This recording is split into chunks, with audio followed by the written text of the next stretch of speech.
My name is Namugenyi Lilian Caroline. Thank you, Chair, for the introduction. I just felt like putting my pic there just because I'm not there physically.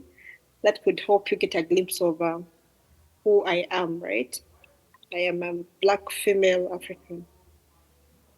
Okay, so the title of my work is Mediatized Pentecostalism Towards a Global and Local Identity. My argument is that Pentecostals, who are also the fastest growing tradition in the world, have the capacity to create identities that transcend the modern state's created identities.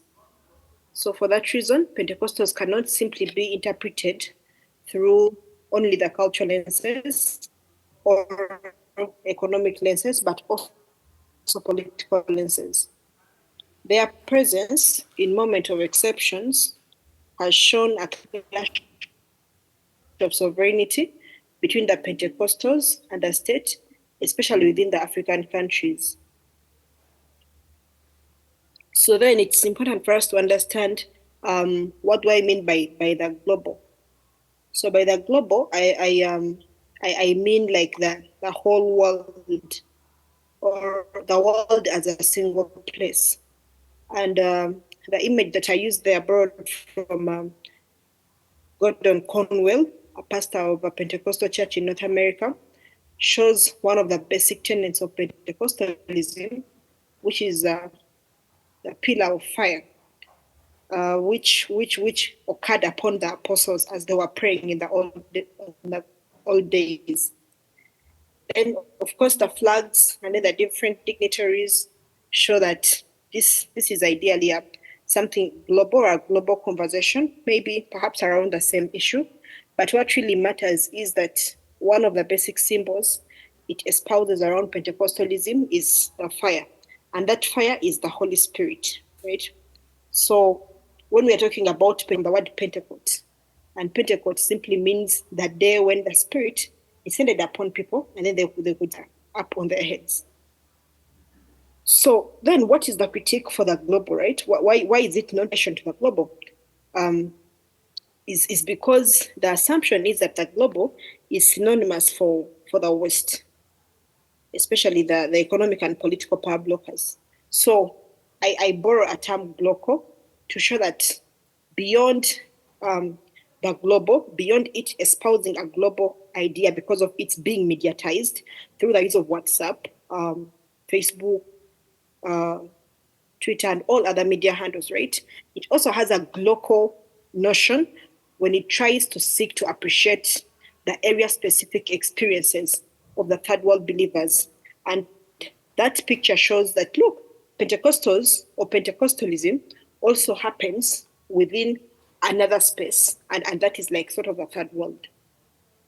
So I use a case study. My basic argument is that the Pentecostals are not simply cultural, they're not simply religious, they're not simply economic, but they are also political, right? So I use a case study of the pandemic to see the moment at which they express their identity. So if you look at that picture, this is a pastor, he's called Pastor Chris Owakilomo. During the pandemic, we had a clash on information flow on whether the people should believe what Pastor Chris had as the best knowledge around the pandemic or around the virus, or whether the people should actually buy into the narrative of the state. Consequently, the people bought into the narrative of Pastor Chris, especially the Pentecostals. When I say that, I'm talking about Pentecostals. Why? And that showed that there was a clash on sovereignty, because whoever decides the custom or whoever decides a way of life actually sets or actually has the power or decides how things ought to move within the state. So for that reason, I look at Pentecostals as having a spiritual political relationship that supersedes the biological determinism of the modern state. So I say biological determinism of the modern state because the modern state creates its understanding of people around race, around cartographic cuttings of maps, around different regions and much more. But then with the Pentecostal message that spread from Nigeria, Pastor Chris is from Nigeria, it's West Africa. I come from Uganda, it's East Africa. And there are several other people that I've spoken to, especially in regards to this case, but they had the same communication and they had the same solidarity with Pastor Chris. So for that reason, I felt like Pentecostals are a political body with agency. And this has been largely achieved through the media technologies like WhatsApp, Facebook, Instagram, and much more. So then, what makes Pentecostals very interesting, if you look at this diagram that I seek to satirize, that borrows a lot from the dependence theory, from history, resources come from the periphery to the core, and the core gives the periphery goods. Likewise, resources come from the semi-periphery to the core, and so the core gives the same periphery goods. But the case for Pentecostals is quite different. Why? Because we cannot claim an origin of this kind of faith.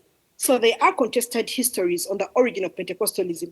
There is a Latin School of America, and there are apologists there who versed the African apologists, especially on that origin.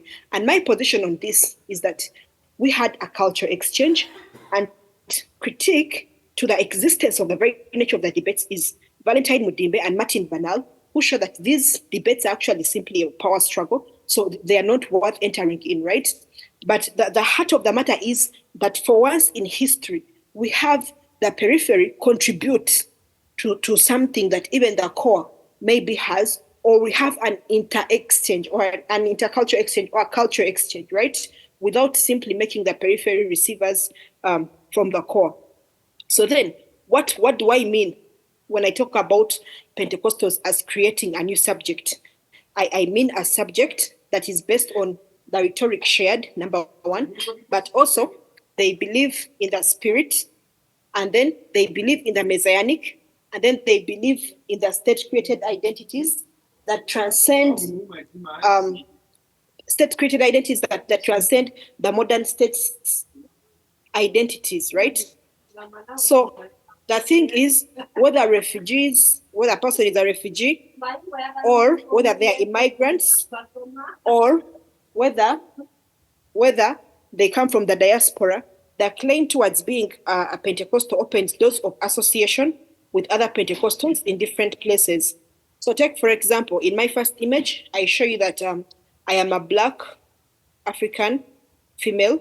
Say if I came to Chicago and I found a Pentecostal church, it is easier for Pentecostals to have the identity of my being a Pentecostal supersede all the other identities. Why? Because we have the same rhetoric, we share the rhetoric, we all have a belief in the spirit, we believe in the messianic, which is just an unanticipated break in history, and much more. So because of that, we are a new subject, right?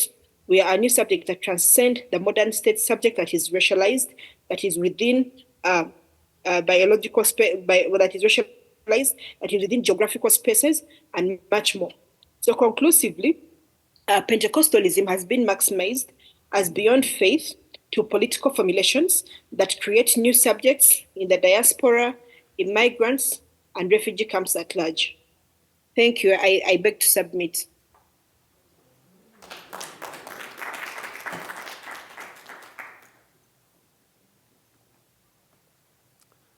Thank you so much. And if you could please stop sharing your screen so that our next presenter will be able to share theirs. But thank you so much. That was a wonderful presentation.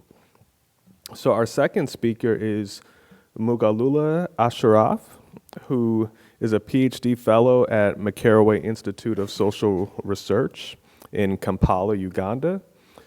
He is pursuing an interdisciplinary PhD in social studies, and he takes a decolonial approach to knowledge production and mobilization with the research interest research interests that are in political economy, land, and agrarian questions.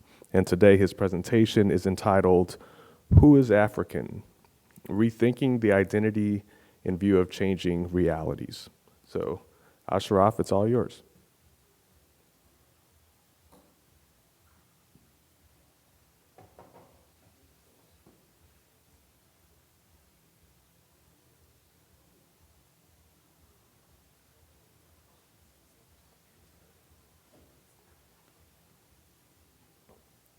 I'm trying to share. Okay, yeah. So we could see it, but we couldn't hear you. But yep, if you could. Okay. Yep, and we can see your presentation and we can hear you. So it's all yours. Thank you. Okay. Can you hear me? Yes. Okay. Thank you so much, Carol, for the presentation, and then thank you so much for the chair for the introduction and the SSR and Carnage for the opportunity to participate in this talk. So as the title has been said, I'm looking about the question of who is an African and who was an African and who can be an African, who cannot be. In the brief, the question of inclusion and exclusion. Yeah, so on 30th of July, after getting some exciting news that we shall be participating in this annual event, I applied for the visa and I went for the visa interview. So these are some of the extracts that I made from my visa interview that make my paper to be more nuanced and add value. Consular, who is an African? Me. There is no agreed definition of who is an African. Consular. Let me ask one more time. Who is an African? Me. It is problematic to and too complex to define an African. Consular. You mean you cannot define an African? Me. It is too problematic and complex to define an African. Consular. What is your research and study area? Me. My research is interdisciplinary and decolonial in nature. Consular. We shall get back to you. And indeed, up to now, I'm still waiting for the consular from the American embassy to get back to me. So this explains why I'm partly not there, but I'm partly with you. So this takes me to I just got that extract from the visa interview exchange to add more understanding of what this talk is all about. So of course, to define who is an African, as I failed to define one at the embassy, I go back to use the archive of the famous 1990s between the debate between Wole Soyinka and then Ali Mazrui reflect about this case of non-Black Africans and the rest. I also highlight some of the complete questions in this. The critique is basically focused where I brought the categories of the nephews and then the definition of or the pluralistic understanding of this. So I argue in this talk that the nativist definition of an African identity is functionally problematic, and sooner or later it breeds racism or xenophobia or xenophobic tendencies as it has portrayed at one time.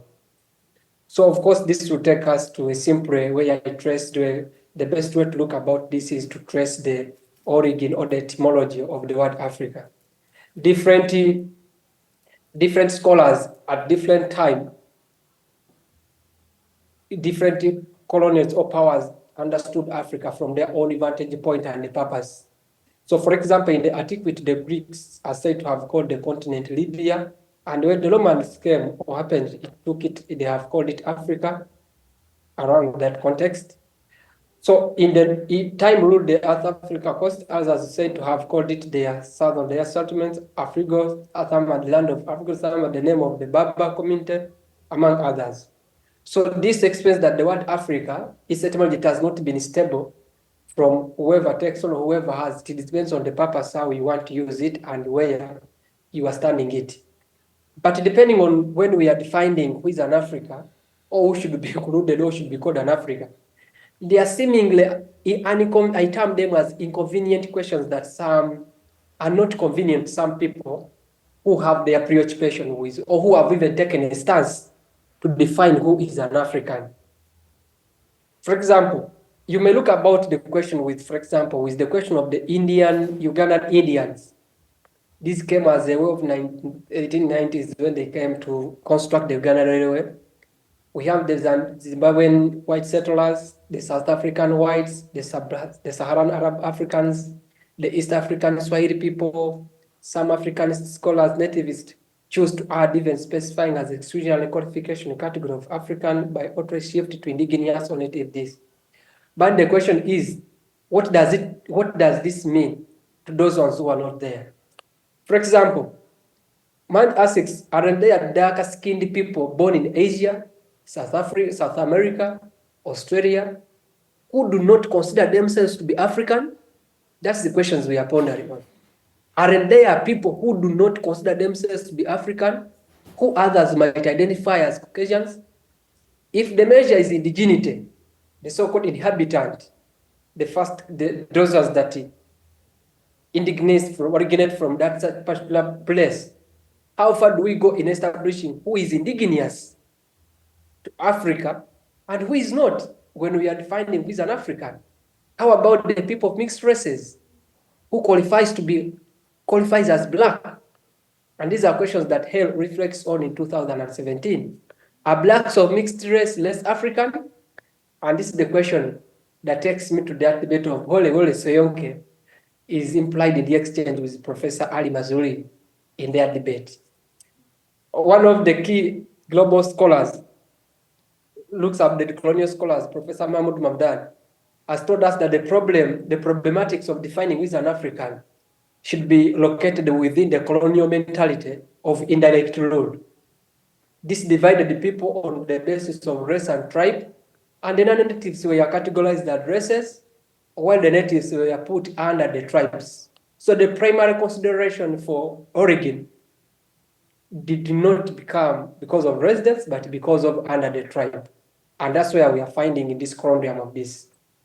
So in this debate, I put something there in the extract of the debate to make more light about this.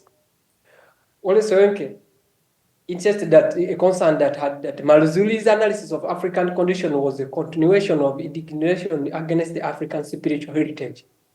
So in brief, Professor Soyinka referred to his category as we Black Africans with no hands up, with the insinuation that Mazuri, whose roots are in the coastal Swahili Mazuri family with Black Arab links, is not African enough. Mazuri makes a response and he asks a question. And one of the questions that by all observations, evidence, Mazuri carries African genes in his context. But the question is how much, by what percentage, if we are to count those genes that qualifies him to be an African? Is his hair not pure enough? Is he too brown or not black enough? Is Mazuri not Black African enough? And these are the debates of the 1990s. And that is reflecting on who should be continuing about this. But what would this mean to so many Angolians, Mozambicans, and South Africans, or mixed blood, like in the context of Mazului? Swahili, which is a mixture of Arab and the Bantu languages, is considered by many Black Africans to be an African language. But then, condemn this identity politics, championing race purity. This is the question that Wole Soyinka was talking about, and Mazuli came into context. And in his summary, Mazuli comes to conclude this by asking that it is not enough that a near 70-year-old Ali Mazuli has been a patriotic African all his life. Is it not that sufficient? You are insisting that what matters is not about Mazrui, that is not that his African blood is mixed with Arab blood. They are making him less Africa, or not even Africa at all. It is out of racist logic that this kind of such Everest cleansing Athens bond, you want to be associated with such. And this is the purity of race, the definition that Soyinka was taken to define who is an African, and this is where it takes us to be so problematic. And the only thing that you can look about this, the debate Mazuri conference with the debate between notables, the comparison. Mazuri concludes the debate by nativist line of argument is so different. It's not different from what the Nazis did or what the Nazis defined in the German, whom it was not enough for a 70-year-old German Jew had been a patriotic Jew all of his life for the 70 years. What mattered to the Germans at that time, it was that person was not because of the 70 years that he has been there, but because he or she was a Jew. So that made the decision to be taken to wherever the Jews went through. Then the other approach which comes to challenge this is an approach that I picked from Thabo Mbeki, which has the possibility of coexisting, and it has the connection, the pluralistic non-racial angle that take into the account of the space of living with difference. And under these ones, there is an extract from Thabo Mbeki's statement about the Constitution of South Africa. So I am an African, and this is an extract I pick from the speech of Kazembe, I am an African. The Constitutional Assembly of the Republic of South Africa, Constitutional Bill 1996, it says, the Constitution whose adoption we celebrate constitutes an unequivocal statement that we refuse to accept that our African names shall be defined by our race, color, gender, or historical origins. It is a firm assertion made by ourselves that South Africa belongs to who live in it, black and white. This comes to challenge to go beyond and transcend the definition of who is an African for questions of belonging and inclusion beyond indigeneity and originality. This is a one way of talk about that. Take an example from the Ugandan Constitution. In the third schedule of the Ugandan Constitution 1995, Ugandan ethnic groups are listed, all of them, those ones that are considered to have been there since February 1st, 2026. Who defined the February 2026, me and you may not know. For one to qualify to stand for period for president, at least one of their parents should belong to one of these listed groups. The implication is, if one of your parents is not listed among those groups, however much you have been like a Mazului, however much you have been like the 70-year-old Jew in Germany, you remain a Jew. So in this context, it's not, you cannot access certain things. The problematic and the contradiction in this very constitution is that the Barundi people, the Barundians and the Rwandans, some of whom just migrated to Uganda in 1950s, and the Indians came as far as 1890s for the construction.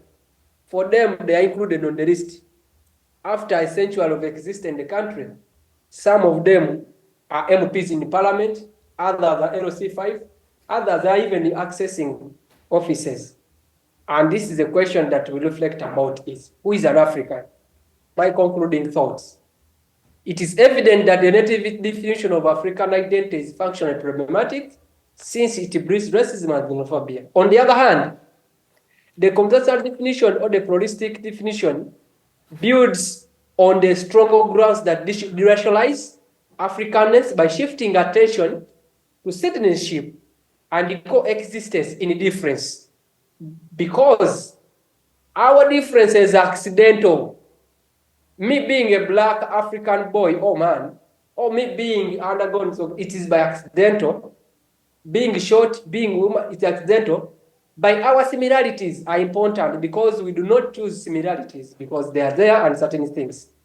The challenge is though that the concept of citizenship in its spatial reference is narrower than Africanness. That is the key thing that I need to reflect on.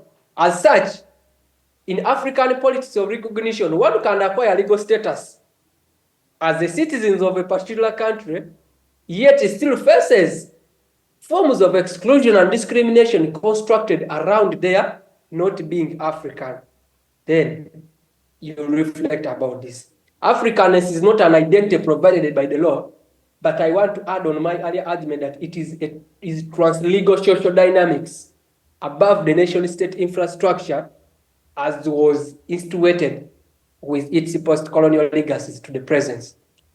So the Wazanda definition approach or the pluralistic approach also needs to be qualified. I'm also conscious about this, not to be boundaryless inclusive. There are conditions beyond living in Africa and of course outside race, which we ought to reconsider in determining who should be called an African. My key takeaway, a limited or essentialist definition of an African is beyond reach.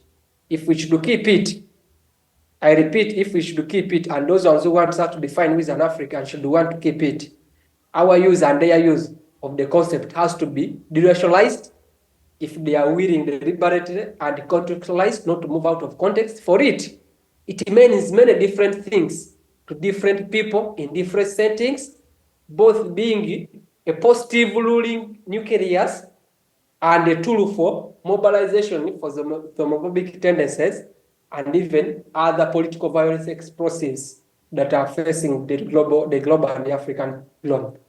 But what is clear is that the native argument in my context politically is appealing in the context of Africanness has been historically constructed because of the colonial legacies and what Africans went through up to now, where it is still challenging in this context to overcome and make a race. But it is a replica of racism, and it has those tendencies to promote xenophobic conclusion, which can affect us in the world order where we to enjoy our peace.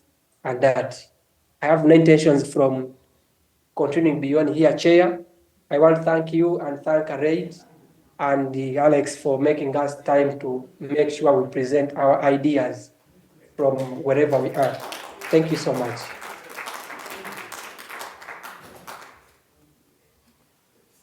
All right, and thank you for that wonderful presentation. So we'll continue with Dr. Pauline Kazembe, who works as a lecturer in the Department of Languages, Literature, and Culture of the University of Zimbabwe.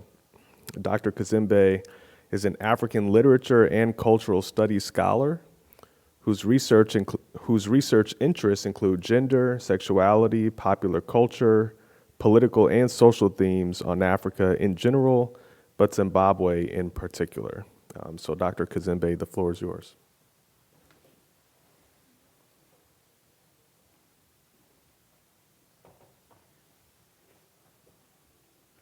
I hope I'll be able to figure.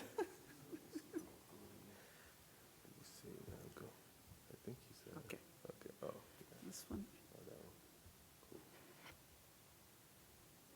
I think if you right click and left click. Yeah, Okay. there you go. And this little screen, yeah.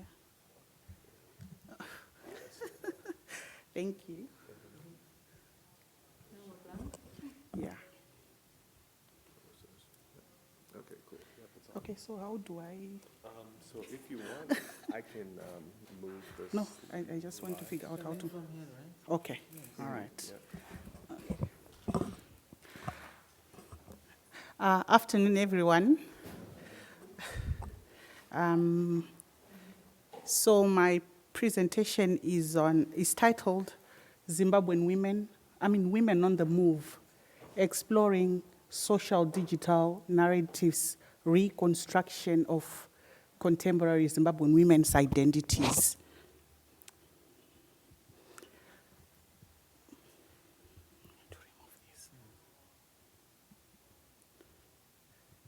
Okay. So my study examines the intersection of digital activism and gendered identities, and this will be done against the backdrop of Zimbabwean women's rights struggles. And the main aim is to conceptualize how social digital narratives construct or reconstruct or deconstruct urban Zimbabwean women's identities.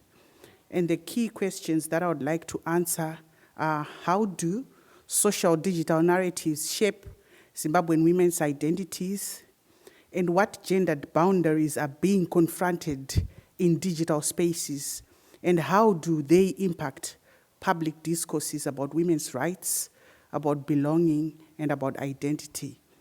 And the scope of this research is focused on Shadaya, on our Twitter platform, X, which is former Twitter.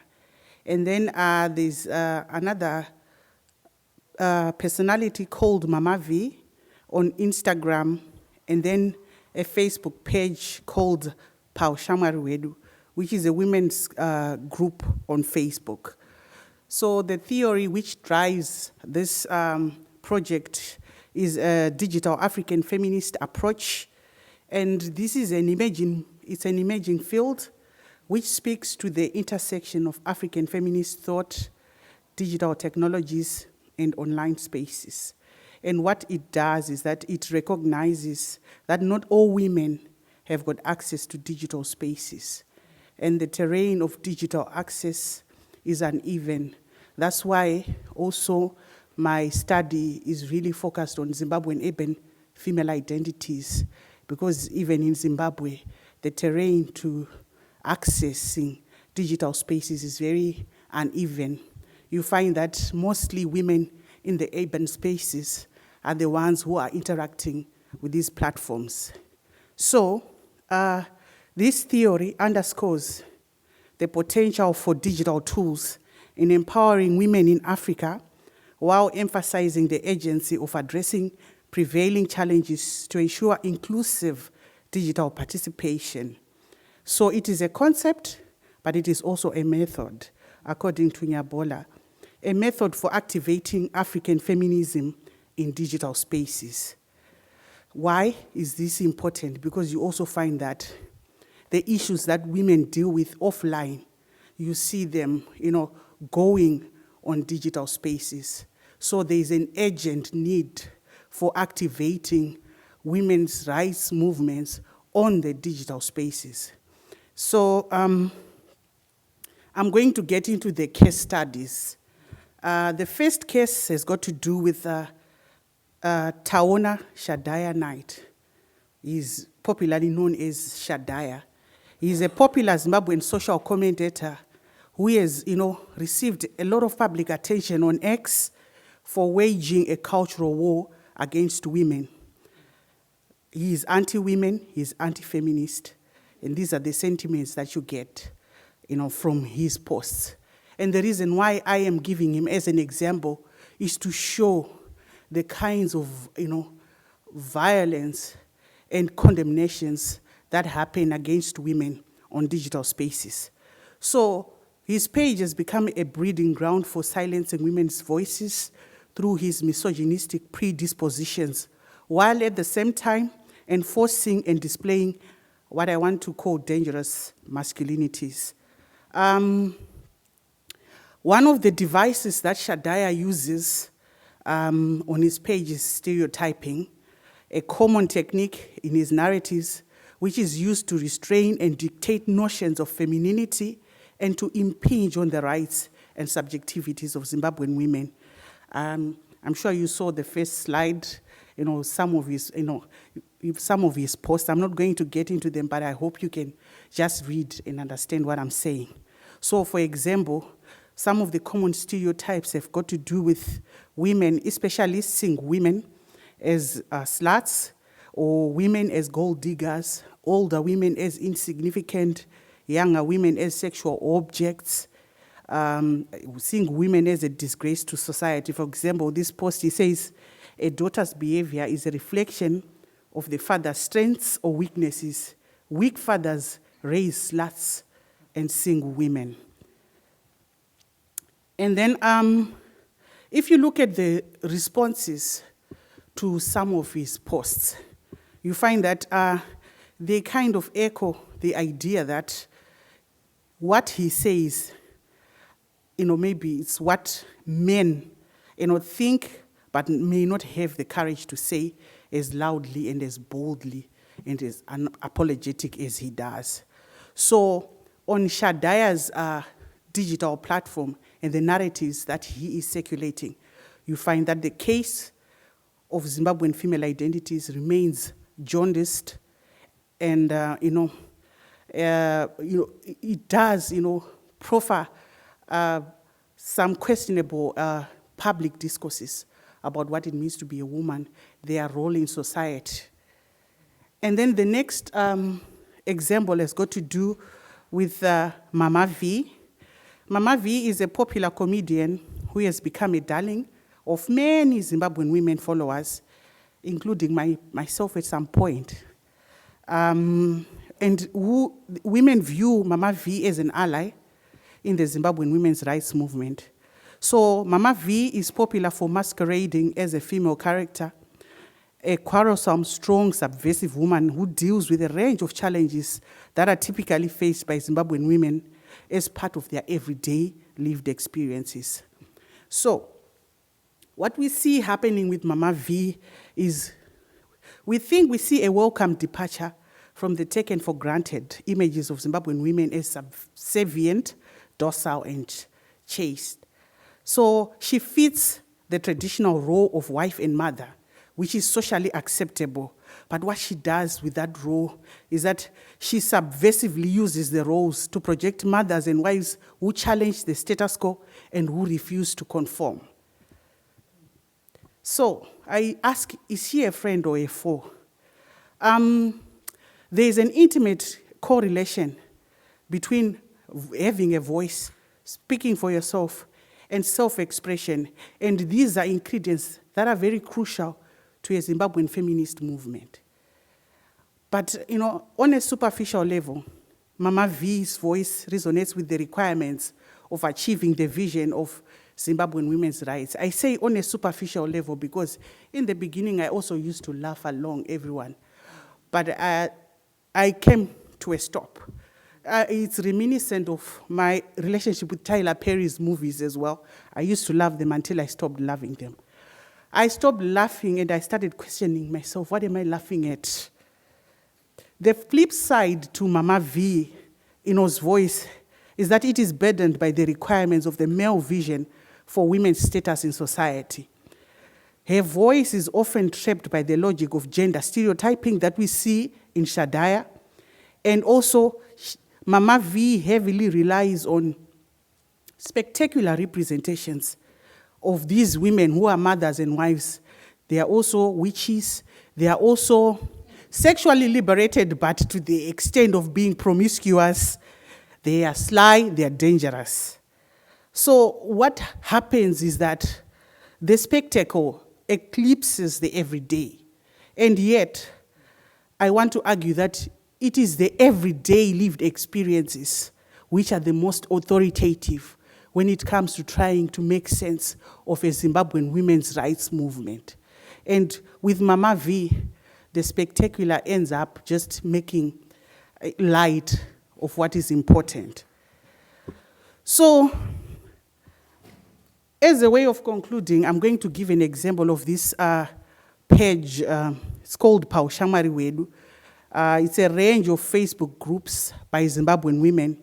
And here we see self-representation, women's empowerment and agency happening, something that is missing from the previous two pages.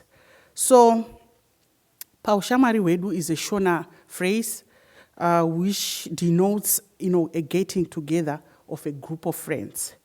So the phrase is derived, from an old-time children's song about friendship, about solidarity, and how it is difficult to defeat people who presents a united front. So the concept of Paushamwari Wedu is taken from the children's playground to digital platforms, and it is adopted to form a number of groups that are strictly meant for the membership of Zimbabwean women. And they include women not just in Zimbabwe, but across the globe. Zimbabwean women across the globe. The groups, serve as online resources for discussing women's personal stories. Often, these stories are anonymous because some of them have got to do with deeply personal issues.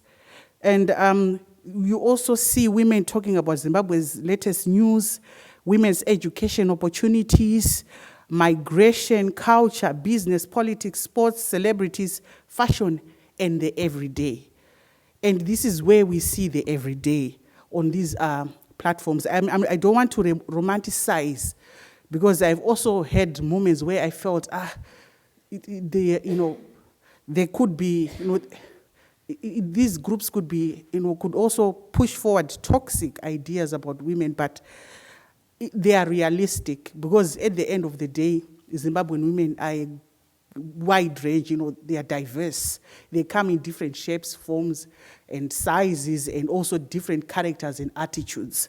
So what Paushamwari Wedu does is that it offers a digital Zimbabwean women's caucus, and which is a counter space to both Shadaya and Mama V, showing that there is so much more than the stereotypes and the spectacle. And it demonstrates a comprehensive consideration of Zimbabwean women's identities. Here we see women who resist. We also see women who conform. And, resistance and conformity happen in the same sphere. And the everyday and the political, they also happen in this, same space. And when I say the political, I don't just mean politicians, but I mean the politics of feminist activism, informal politics of culture. We see them happening Shamari Wedu, and they take place in the same sphere online, but we also see them offline. You find that there are moments where an important issue is discussed online, perhaps something to do with a woman who's homeless in South Africa, and she doesn't have anything for her children. And the women online across the globe, those who depending on how much they can, they gather resources for for that woman who's struggling in South Africa, and we hear a day or two, oh, that woman has been helped, they are now off the street, or she's been offered a job. So what I'm concluding, what Pau Shamari Wedu does is that it shows what African, digital African feminism suggests, that digital tools can actually help to transform women's realities. And this is very important, as reflected by this digital innovation and tech for gender equality, which was a theme for observing International Women's Day in 2023. It shows that these digital tools, if women have got access to them, they can actually activate and transform their societies. Although it remains a women's caucus on Facebook, but still that women's caucus is very important. And it gives, it has so much potential for transforming women's women's lives. So yeah, this is my presentation. Thank you.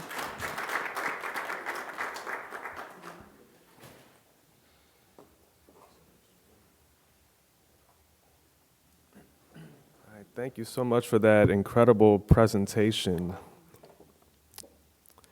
And our last panelist, before our discussant comes up, is Mbasughun Ukpi, who is a PhD candidate at the Makerere Institute of Social Research in Kampala, where she researches group consciousness in Middle Belt, Nigeria. Her work examines how social and political identities are shaped across generations, with a particular interest in the roles of memory, historical narratives, digital platforms, archival and cultural practices, and influencing political discourse and identity formation. My name is Mbasughun Ukpi, and I'm from the Makerere Institute of Social Research, Kampala, Uganda. And so today I'm presenting on the Japa generation's digital homecoming, nostalgia, and Afropolitan. And in my presentation, I want you to focus on three main things. The first thing is the background of the Japa generation, especially as I use it in this study. The second is the reimagination of African identities in the digital, which will be the Afropolitan identity. And the third is the thematic tools that we can use to reimagine this Afropolitan identity. So let me start with a story that is a bit familiar to people in this room. I feel like I've cited a number of Nigerians, so it's not going to be a strange story. October 2020, okay, I felt like I heard this sigh of October 20. October 2020 in Nigeria, there was a lot that was happening. We had a lot of young people that were being harassed and exploited by the Special Anti-Robbery Squad. And what was happening at that point was they were being stereotyped. So if you had locks, like me, and if they were a bit colored, I guess like me, and if you had an iPhone and a laptop or something that just looked expensive, you would be, profiled, you'd be exploited, asked for money, probably detained. And this was happening across Nigeria, and a lot of the youth were really just fed up. And so they went online on Twitter and started the hashtag EndSARS movement. And what started as an online movement on Twitter, X, now moved to organization offline. And so there were demonstrations that were scheduled across the country. But what was particularly the highlight was October 2020, 20th. What happened was at the Lekki toll gate, a lot of young protesters were shot by the military. So people were injured and some people died. But that's not really the highlight of what happened. What happened after that is the government came out and said blanks were shot and people were fibbing, and it wasn't particularly true that this had happened. And in the aftermath of that, you would then see that a lot of protesters were targeted, the people had to run away, people were isolated. And a lot of young Nigerians at that point said, look, Nigeria is not going to kill me, it's time to leave. And so you see a particular wave that I refer to here as the Japa generation, and here I refer to the most recent sort of like migration. This is not to say that the word Japa is a new phenomenon. Japa has been ongoing for a very long time. But in this context, I use it to refer to the people that leave, or the people that left after 2020. Now, what happens when you leave your country and you try to figure out who you are outside your country? More particularly for this panel, what happens when you try to redefine what it means to be African on online spaces? Cue in Afropolitanism. Now, this is a very, very contentious concept. This is something that, I say this because I'm already seeing people nod their heads. This is something that we debate all the time because there are two ideas of Afropolitanism that, sort of anchor the debates. So the first, Taye Selassie, is this idea of being like a new wave of African migrants and a new generation, and you sort of see them being fashion forward, being versed in languages, and sort of just being out in the world. And the critique of it there is it's exclusionary, is an elite phenomenon, and really it doesn't really capture what it means to be African. But I also bring in Achille Mbembe, who then thinks about the Afropolitan as an African being in the world.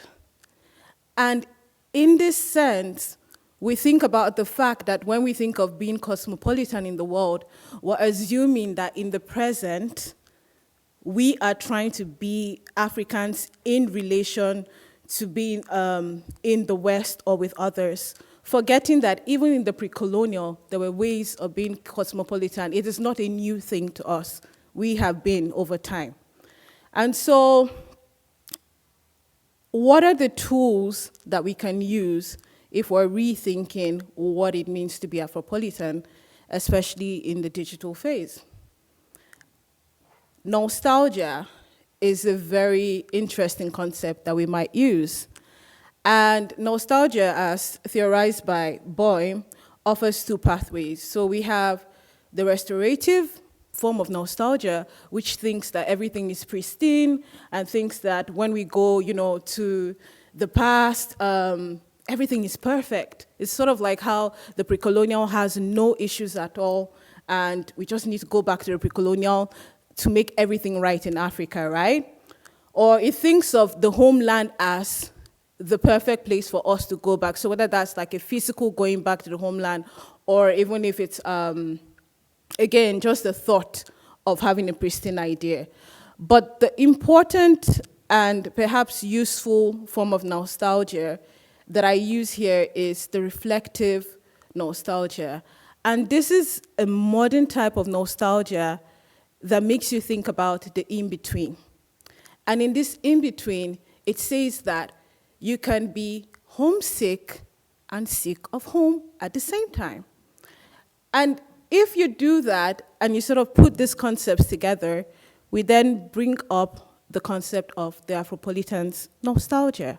So the Afropolitan's nostalgia is a very reflective form of nostalgia that doesn't think of the homeland as perfect and doesn't think of the new reality as perfect either, but sort of stays in that in-betweenness. So, what is the role of nostalgia in the digital form? You see that in spaces like YouTube, and I'll show this in the next slide, the Afropolitan nostalgia bridges this longing for the past and sort of adapts to a new future. So case study, Cassie Daves. For a number of people that may have come across her, she used to be a Nigerian blogger and then, started content online. And then she moved to Canada. And when she moved to Canada, she started documenting her, her life and documenting what it meant to be this person that is now in another context. And specifically, I use her because she also talks about the reason that she left Nigeria. Cue in again the End SARS movement. So that was like really her starting point. Oh, I need to leave the country because that happened. But you sort of see in a particular playlist that she has on her YouTube, this idea of battling with who she is now.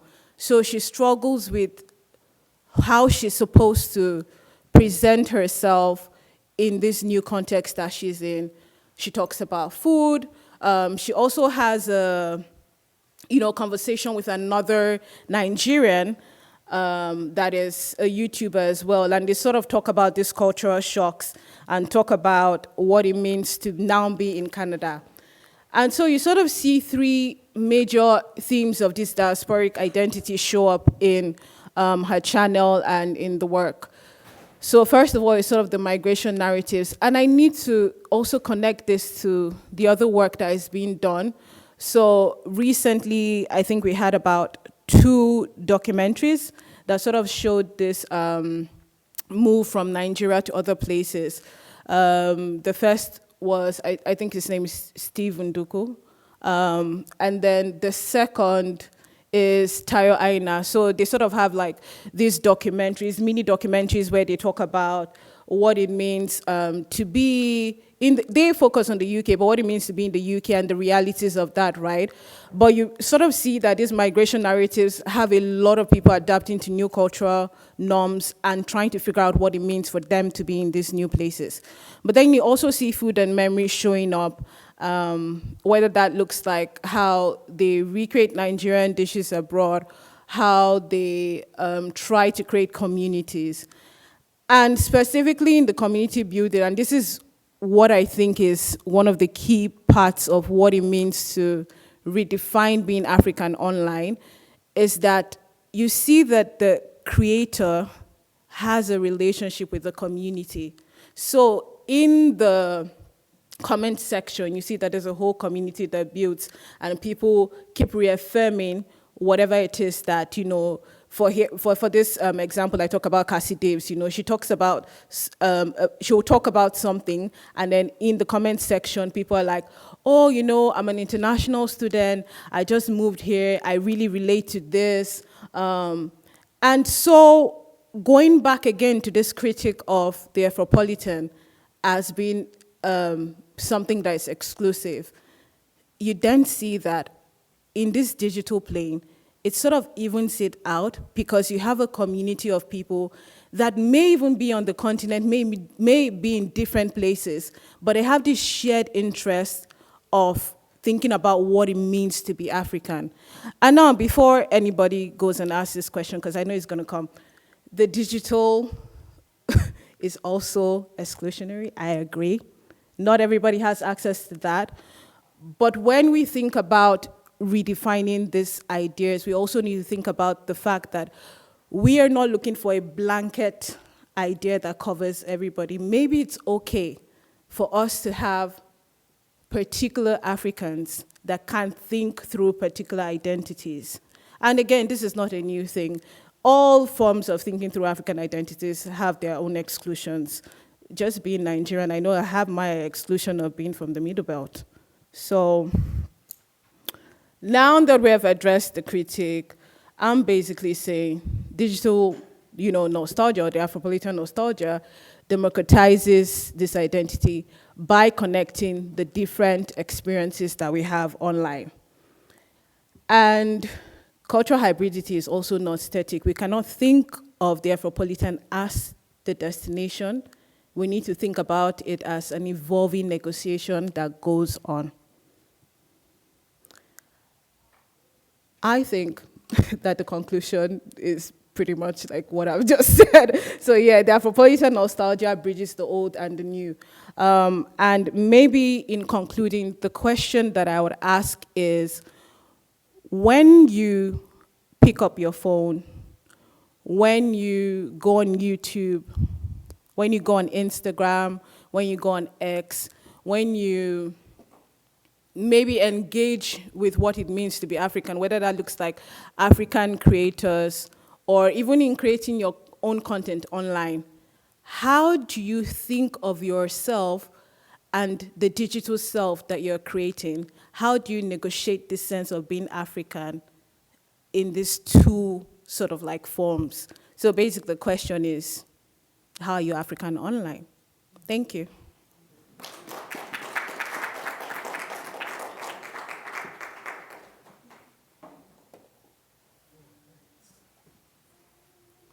Well, thank you for that wonderful presentation, and my sincere apologies on the name mispronunciation. Yeah, I am so sorry. And finally, our discussant, and please tell me how you pronounce your last name. Okay. Okay. Chikezie Uzuegbunam, and if that is wrong, please forgive me. But Chikezie is a rated researcher by the National Research Foundation of South Africa, and he teaches media studies and is the MA program coordinator in the School of Journalism and Media Studies at Rhodes University, also in South Africa. He also serves as the deputy head of school in the same department and holds a PhD in media studies from the prestigious University of Cape Town in South Africa, as well as holding 3 degrees in mass communication from Namugenyi University in Nigeria. So Dr. Chikezie will be our discussant. Welcome. Thank you very kindly, Chris. And I just want to say to everybody, thank you for coming to our panel, because it's sometimes, the thing of conferences that people don't show up, so thank you. And to our wonderful presenters, we've really enjoyed your discourse and your presentations, sharing your work with us. It's really a privilege, and I had the privilege to read the full paper. So I think I speak from that place of understanding better what they have shared with us today. But I just want to begin by saying thank you to Carnegie Corporation of New York for their generous support in bringing 8 fellows and 2 returning fellows, including myself, to the African Studies Association conference this year.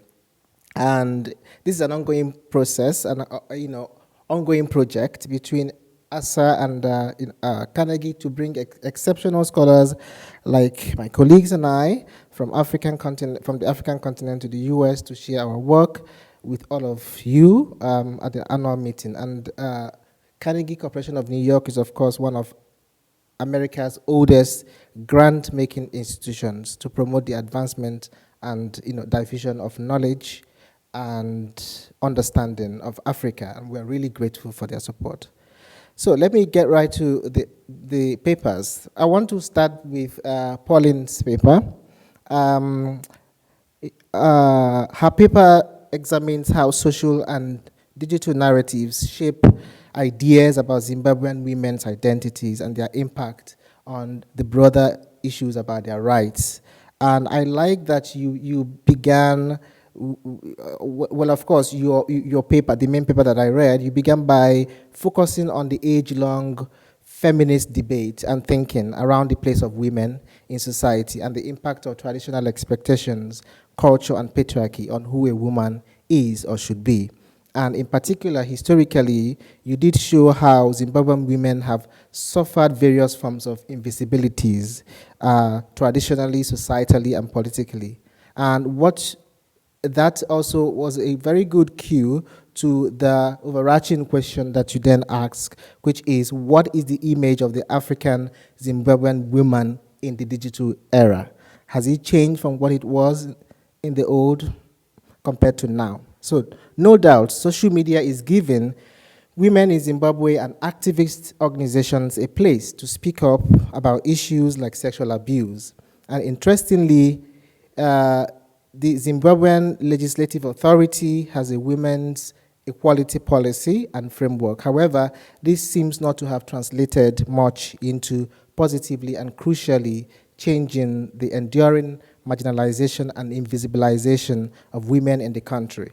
Nor has it translated to increased freedom of expression by women online, increased representation of women in the digital platforms, as well as gender-sensitive portrayal of women in terms of the content. So and I want to quickly then close my remarks on your paper by saying that it was interesting, but yet unsurprising, that two of the case studies that you showed us in terms of the digital self-representational practices that you analyze were conducted by men. Men, one of whom identifies as a man speaking on women's issues with authority, as though he knows what their lived experiences are. But at the end of the day, what he uses social media to do is to antagonize the female gender and further entrench the persisting problematic gender ideologies that women in Zimbabwe have been trying to fight against. The second is also a man, or at least someone who was assigned male at birth, whose social media alter ego, I believe, is a female character, who tries to pitch for Zim women as well as pitch for the men. So he's trying to play two at the same time. And what I see happening there is that he's doing this person is doing this deliberately because they want to leverage social media popularity ratings, for monetization and to make profit off of their social media content. But in the end, what we see is that this is perpetuating problematic gender ideologies. So has the image of women in the social media age changed? Social media may have democratized the public sphere, leading to multiple opinions being spread and being heard, but it has also increased access and the opportunity to share negative and misogynistic views of women. So lastly, Pauline, I'm suggesting that you look at the literature around information disorders and gender, especially in the digital age. I'm sure that there are lots of things that you can add from that to your paper. Okay, Caroline's study, I hope she's online. Yes, I'm online. I'm hearing you. Thank you. Okay, Caroline's paper shines the light on one of the most drawn out. Chris, can you show the Zoom so that we behind? Wait. Okay. She shines the light on one of the most drawn-out issues in contemporary African discourse, which is Pentecostalism, and its place in not only the spiritual life worlds of Africans, but also how this religious practice and ideology assumes very quickly a politically contested space.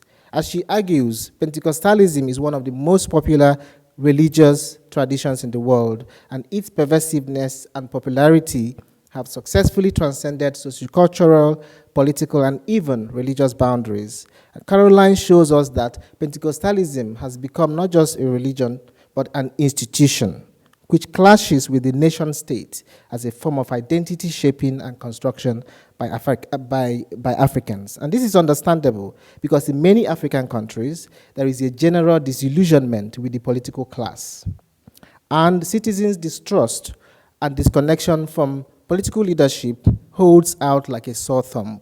And so in such a precarious context, you find that people readily turn to spirituality and connection to the divine, since this affords them a much needed respite from harsh realities that they face in their everyday life. And so interestingly, Caroline argues that Pentecostals are a political body with agency, able to assert itself within the local, national, and even the global forces due to the intersectional nature of the identity of its identity construction and identity maintenance, because also of the exponential diffusion of digital technologies and social media. Lastly, what she presented about the influence of Pentecostalism and the COVID-19 pandemic resonated with a recent paper that I concluded, which is coming out very soon in Cultures of Science, where spiritual leaders, Pentecostal pastors, were seen as critical interdependencies that really determined the extent to which people believed or adhered to health guidelines during the pandemic. I'll now move over to Mugalula, Ashiraf. The question of who an African is at the center of Mugalula's discussion. He makes a distinction between what he describes as the authentic African, contemporary African, and what I would like to call African by intent. And as we all know, identity is a deeply fraught concept and has for a long time and still does dominate thinking and discourse around being and belonging. Africa is a country. You know that this is a common misconception held by the West or the global North, used to advance this idea of homogeneity of Africans. It is rooted in colonial and neo-colonial thinking and practices towards the continent. According to Mugalula's paper, you rarely find the European or the Asian or the American brought into contestation in the same way that the African has been. He traces the genealogy of the name African, shows how it was used during colonialism to describe a seemingly similar group of people and lump them together as a monolithic whole. In talking about post-colonial identity, he mentions two approaches categorized as nativist and cosmopolitan. I just want to summarize what those mean, and then we can answer the question: who is an African? Should we go the nativist way, or should we go the cosmopolitan way? The nativist approach says that emphasizes the primacy of indigenous status, that is, prioritizes those born within the continent. And while it is politically appealing, according to Mugalula, it is critiqued for fostering racism and xenophobia as it delineates strict boundaries around who qualifies as an African based on ancestry and physical appearance. The other one, cosmopolitan approach, says that Africanness seeks to transcend these rigid boundaries by focusing on citizenship, and if I may add, relatedly, on mobility and the coexistence of diverse identities within the African continent. And so this cosmopolitan approach reminds me of Francis Nyamjo's scholarship on what he calls incompleteness. Francis Nyamjo argues that we are all incomplete in ourselves, whoever we are, wherever we come from, and because we are humans, we are constantly in need of other people to be whole. And so he pokes at the Western idea of a complete self. And he says that that is unrealistic, that is unnatural, and that is problematic. And he argues, using incompleteness and this idea of conviviality, that people always need other people to become whole. I'll end it there because in Mugalula's paper, I didn't quite see the discussion of the 1990s infamous row between Wole Soyinka and Ali Mazrou. But in his presentation, he did show that. I wanted to comment on that, but that's by the way. Lastly, Mbasughun's paper, you could see how she cooks with a pot full of important and contemporary take on different things: migration, nostalgia, memory, young people identity, diasporic essentialism, and digital self-representation. And her work explores how Nigerian youths long for new identities away from home due to socio-political and economic challenges, while still remaining deeply Nigerian in their psyche and ways of being in their new homes in the diaspora. And of course, as she has shown us, this is rooted in the famous Japa phenomenon, which is a result of the widespread disillusionment about the government since the NSAS protests of 2020. And so in her work, Mbasughun is really challenging us to rethink what it means to be a diasporic African in the digital age. And she suggests an Afropolitan identity as a concept that captures a new generation of migrants characterized by hybridity. And I like this idea of hybridity, merging the old and the new, and merging home and other places. And it reminds me of Francis Nyamjo's incompleteness. And so Afropolitans are not citizens, but Africans of the world. And this is exactly what Nigerian youths have been able to do successfully. So much like Mugalula, Mbasughun challenges the limitations of the Afropolitan concept as meaning or representing one thing. She argues that the existing view of Afropolitan is too simplistic and exclusive, and because identity is constantly negotiated and redefined by individuals and the online communities that they are a part of, especially young people today. Lastly, it is my hope that Mbasughun, maybe I'm suggesting that you could expand the scope of the analysis by identifying and analyzing more case studies apart from Kasi, more young Afropolitans who are using social media this way. And perhaps you could think about employing such methods as scroll back method and walk along interviews to help you deepen the understanding. But finally, taken together, I'm sure some of you are wondering how these papers fit into a whole. The papers connect through themes such as identity politics, and representation, and what it means to be who you are, whether you're a woman, whether you're a Pentecostal, whether you are an African, whether you are an Afropolitan, in a world where identity continues to be a contested and deeply fraught concept or subject. Thank you.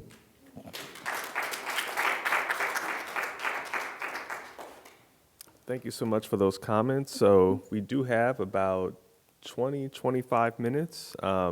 So if you have any questions, feel free to raise your hands. I'm thinking we'll probably take multiple questions at a time and then give the panelists time to respond. So I guess first what we could do is give the panelists a chance perhaps to respond to any of the feedback that Chikezie gave, or I can take the privilege of asking the first question.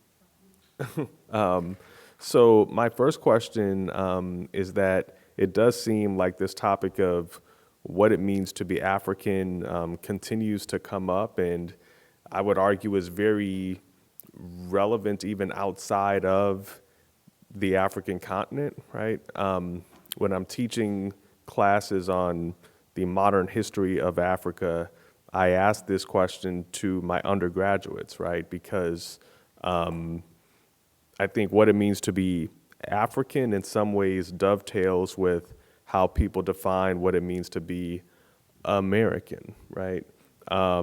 When did sub-Saharan Africans who were forcibly taken from West and Central Africa become American, right? Are they African Americans, right? African American only entered popular consciousness in the 1970s, right? So there's this way in which, identity is fundamentally hybrid, right? But we know that there are, very real consequences to how one identifies, right? And so I guess my question is, why does this question matter today in like real terms, right? Like on a Tuesday morning in LA or Lagos or Cairo or Cape Town, why does it matter actually, right? That's not to say it doesn't, but I'm really interested to hear what any or all of you have to say about that. So that's one. And then two, I'm very much drawn to, well, my wife is a professor of communication, so as soon as I saw the titles of these papers, I was like, this is really awesome, and she would love this. But I'm really drawn to kind of questioning what the potentials and limitations of social media and online spaces are, right? Because on one hand, right, as one of the panelists suggested, it is very inclusive, right? But they are also exclusive spaces, right? And in a country like South Sudan, which is one of the least digitized countries on earth, right? There's a way in which South Sudanese voices have much less potential impact than, say, Ghanaian voices or Nigerian voices or South African voices, right? So is there a way in which the internet actually could entrench certain privileges and exclusions on the African continent, right?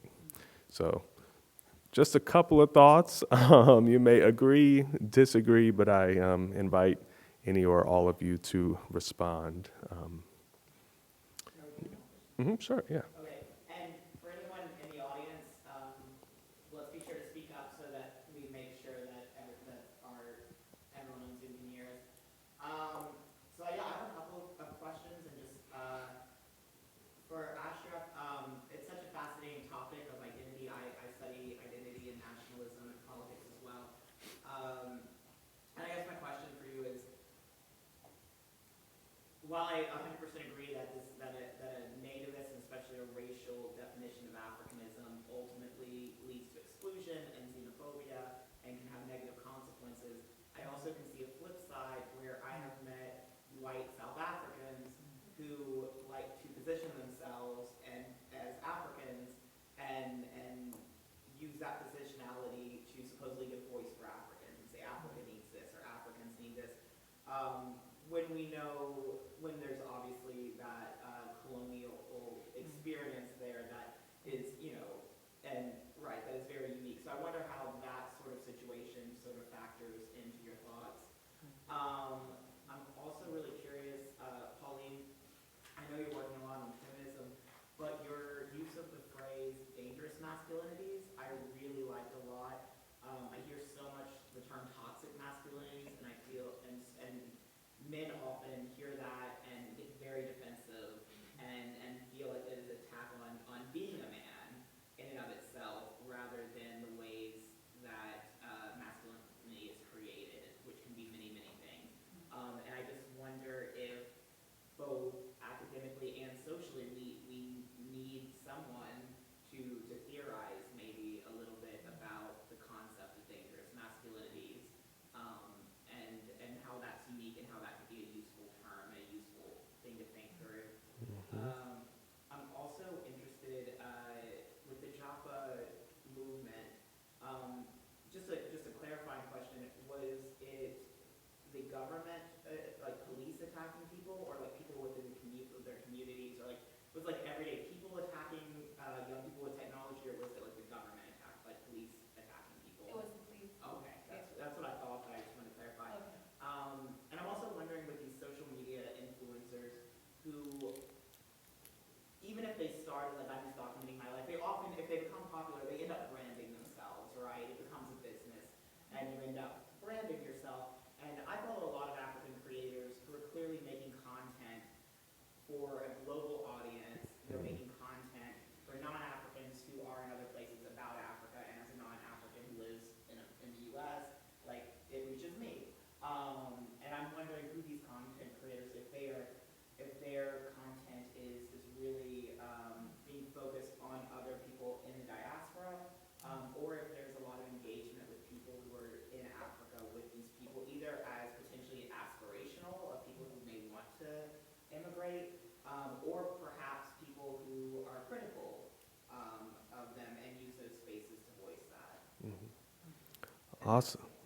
Sure, awesome. Thank you so much. I saw, I think, a hand here, and then, yeah. Thank you very much. The all presenters of fantastic topics which really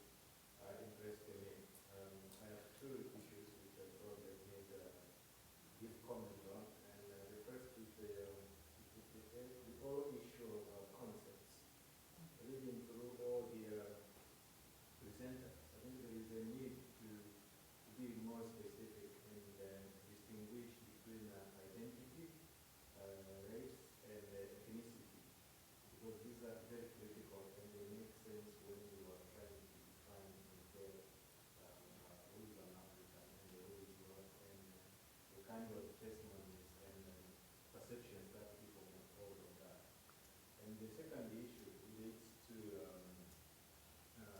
Julius Nyerere, the first president of Tanzania, defining and giving some more details of who is an African. And I think for Nyerere says, the moment you speak about an African, you're already somebody who is very segregated, because you will not end up saying, I am an African, but you will narrow down and say, I am West African. And then when you go to West Africa, you will not end up saying we are West African. You zoom down, narrow down to Nigeria. And then you will not end up in Nigeria, but you go to whether you are Igbo or things like that. So there's a really need to look into that and define and give critical understanding of what it is. And last is what I would call the life egoism. We are trying to give definitions and understanding of all those because we are alive. And that's what makes us say, I am an African, I am an American, things like that. But go back and have a look at our skeletons. If we have a number of skeletons, can we define those skeletons and say, this skeleton belongs to an African, this one belongs to That's real. So as we discuss all these issues of identity and things like that, we must reach at a point and talk about humanity. What matters should be humanity, should be at the core center of what makes us be what we are and how we want humanity to go our lives within this precious period of time. Absolutely. Thank you so much for that. We'll take one more hand and then give our panelists opportunity to respond.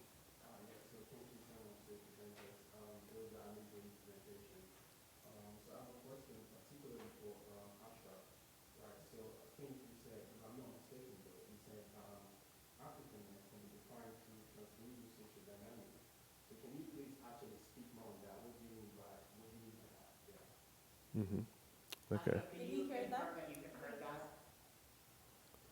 And if not, is it okay? Yeah. Yes. Yeah, so feel free to. Hi, Ashiraf, can you hear me? Let me see, I see a chat. Yes. Oh, yeah. Okay. Yes, the people who are asking some questions are not clear, so maybe if there is a way we can hear the questions. Okay. They never know they are being directed towards some of us. All right, so thank you for that presentation. Yeah. So my question is, so if I get this really clearly, you said Africanness can be defined through translegal social dynamic, right? So I just want you to actually define that. What do you mean by that? Thank you. All right, thank you for that. So in terms of the order of responses, we can start with Ashiraf and then continue on to those panelists who are in person. So Ashiraf, the floor is yours. Okay. Yeah, thank you. I'll begin by this to reflect on this question since you said it is all of us. Why does this question matter today or has of yesterday than today? Yeah,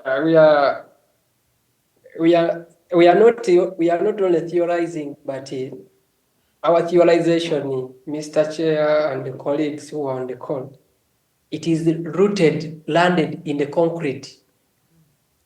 So the question of identity, it gives some people access to certain things that others cannot access. And the most important question is citizenship.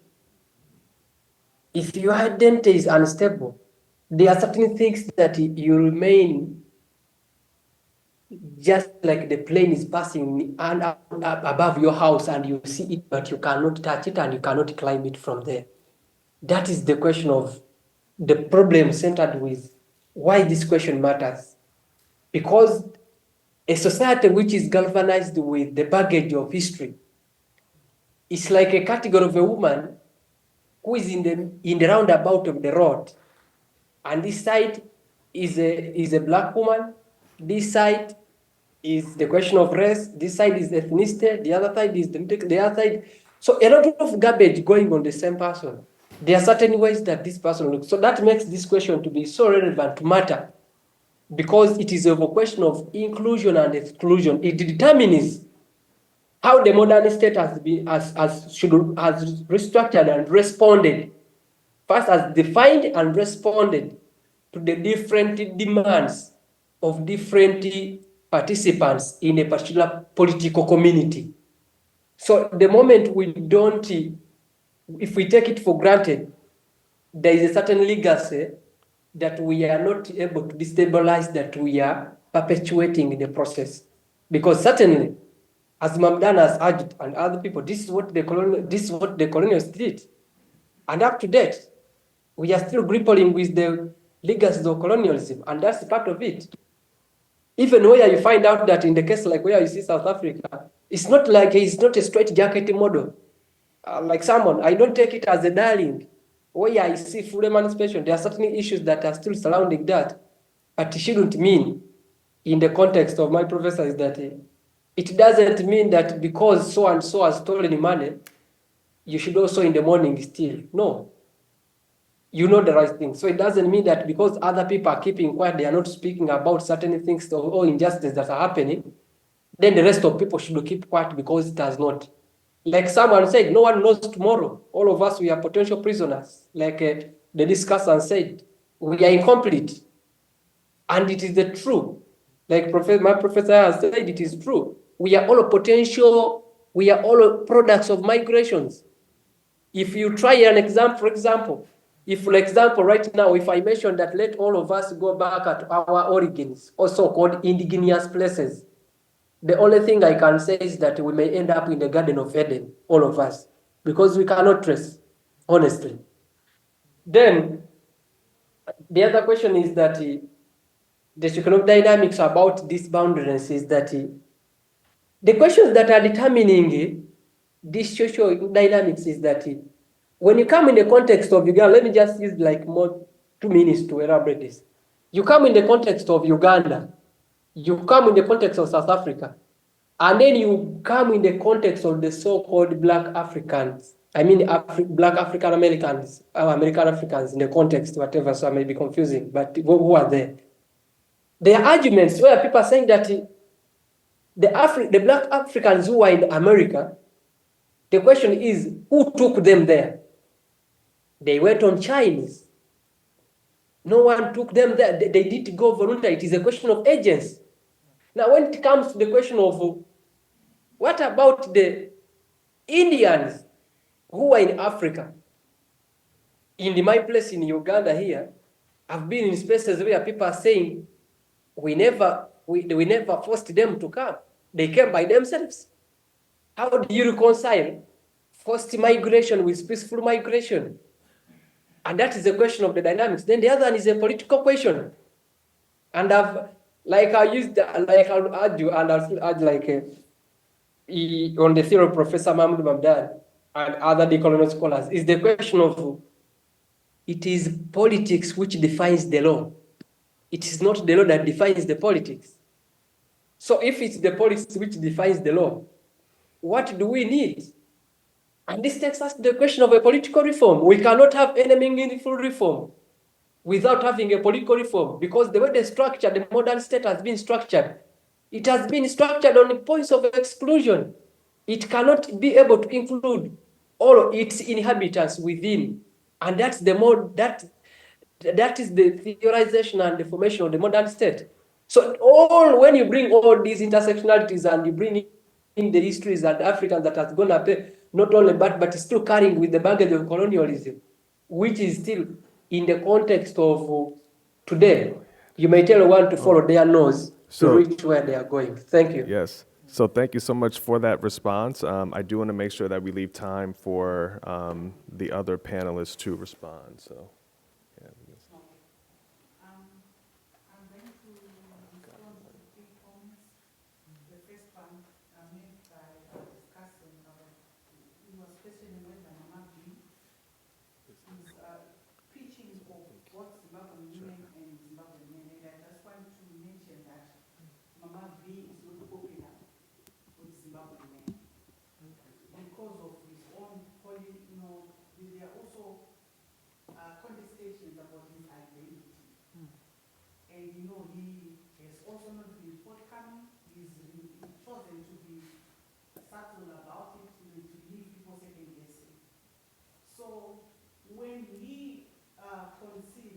stereotyping and spectacular.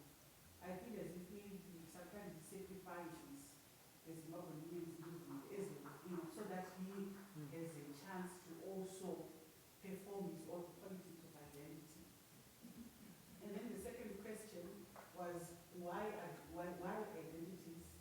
What is but we asked this question: what is an African? What is a woman? Why identities?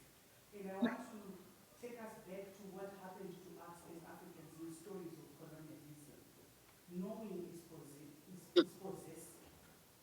If we don't know ourselves, then we allow other people to possess us. This is what happened to us in stories of colonialism. So we continue to battle with politics of identities so that we are able to possess ourselves. Because if you know me, you possess me. But as Africans, we want to be in a position where we are going to say, I am in possession of who I am, but you can't possess that which you don't know. So this is why identity matters. This is why we keep on asking this difficult question. Although the questions that we aggravate will bring complicated results, it's important to continue asking those questions. And then finally, about dangerous masculinities. Indeed, this concept is important because dangerous masculinities connotes that, it's a double-edged sword. It is not just, aimed at women, but dangerous masculinities actually have a tendency of destroying, the men themselves. So there is indeed a need to conceptualize this idea of dangerous masculinities better. Thank you. Okay. So I'm going to respond to, I think it was more of a comment, but I think I'll respond to it. Where you're talking about us being Africans, and primarily when you see bones when we're dead and years from now, we're all just going to be bones, and you're not going to know who an African is.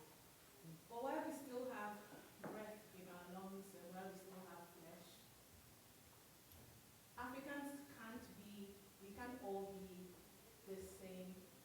We can't all be one type of an African, the same way Africa is not a country, right? So there are always going to be exclusions. In fact, that's what identity thrives on, this, dialectic between who is and who is not. And whether that means you being an African because you're black or not black, being an African in a way because you're on the continent or not on the continent, whether you're in one country or the other. Sort of, the thing about how we say people from North Africa are not really Africans. We should not really say that, But these are kind of like the debates that are on the ground. And so you talk about humanity at the base of it, and of course you can bring in the philosophy of it and Ubuntu and oneness, and maybe you can also think of Pan-Africanism and all these ways that we think about being, whether that's like transnationalism and all of that. But at the very core of it, what we're trying to sort of like create a push and pull between is that we have inclusions, we have exclusions, but we're trying to find our footing in the world, and we're trying to define who we are. And basically that also answers what does it mean to be African, and why does that matter. The next thing I'm going to respond to is the limitation of online spaces. It's very interesting that in recent times, a lot of people talk about digital spaces and online spaces as though they are the other thing. This thing that is not real, this thing that is fake. The numbers on there, this is not just, who are the people saying the things? But the people that are writing are like real people on the ground. You're just seeing sort of amplification of what you're saying offline is what you're seeing online. Apart from that, let's just go all the way back. We talk about things that we see online. The difference is a lot of people have their phones and they can sit in their houses and they can do this, right? But we also had times where we had letters to editors. There's always been that sort of like connection between, and I would call like the editors and the newspaper, sort of the creators of those times, right?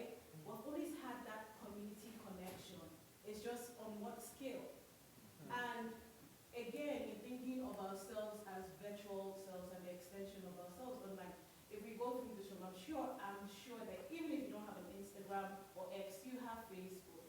I'm sure, maybe you don't go on there, but you have a Facebook account, right? Which then means that you have a virtual self. And you have to take that into consideration when you're thinking about like who you are and how that works. Of course, I agree with the fact that there are places that don't have like as much, access to it, and there are also places where the internet is shut down for a long time. I have a friend from Eritrea, and things happen in Kampala. I remember a time that the university's what you call it now, a building in the university at Makerere got burned down. Her family didn't know about it until 1 week, 2 weeks later. So I'm aware that, the internet has that sort of lag. But at the same time, there is still sort of a place for the internet. And we can't think of these things in absolutes. It's more of like, they're working together, there's a connection there. Reed, I really like your question about who are we creating for? Who are the creators creating for? And why do I like this question? Because a few days ago, I saw a Nigerian content creator in the diaspora, and she was talking about, so we have, I don't know how many people are familiar with the concept Dirty December. Okay. I will explain what it is. So Dirty December in Lagos is basically in Nigeria, sort of like when people come back to the country at the end of the year, and you have all these parties and you have a really great time. And for people that are in the diaspora, it's the highlight of their year. They save money to go home just so that they can have a great time. So that's what Dirty December is. And it's very famous, especially in Lagos, right? And she was talking about how, it's Dirty December season, and this is literally how she said it: I beg all of you, don't go back home and say, this is my father's mansion, I make my hair for $30 in Lagos, as opposed to I make my hair for $250, outside the country. And what I found very interesting about that is because, for the most part, there has been sort of a homogeneous sense of how people have been creating content when they go back to Nigeria. It's almost like there's this glossy, romantic sense of how great the country is. But you also have this other group of content creators that are like, look, you guys, we're tired. Let's be honest. This is what's happening. So I think the balance comes in, sort of engaging with as many as you can, and not just thinking one content creator is the absolute idea of what it means to, be an African that is visiting Africa or being in Africa. So I think it's kind of like also the thing with when you're reading the books, don't read like one person for this theory, kind of read like, so we can think of this as digital text and expand. So we are out of time, but please join me in thanking our panelists for a wonderful discussion. Chair, I would love to make a request to Chikezie.